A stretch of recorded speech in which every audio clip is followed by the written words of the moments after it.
Amazon जंगल के बारे में एक और बात कही जाती है, वो ये कि अमेजन जंगल में एलियंस का अड्डा भी हो सकता है और इसमें यूएफओ देखे जाने की भी बातें कही जाती रही हैं। वैसे तो अमेजन जंगल इतना घना और विशाल है कि दूसरे ग्रह के प्राणियों के लिए ये अच्छी जगह हो सकती है, लेकिन अगर ये बात सच है तो ये पृथ्वीवासियों के लिए अच्छी बात नहीं है।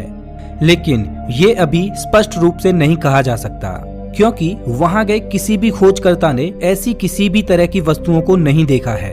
हालांकि इन सब को लेकर अभी रिसर्च जारी है।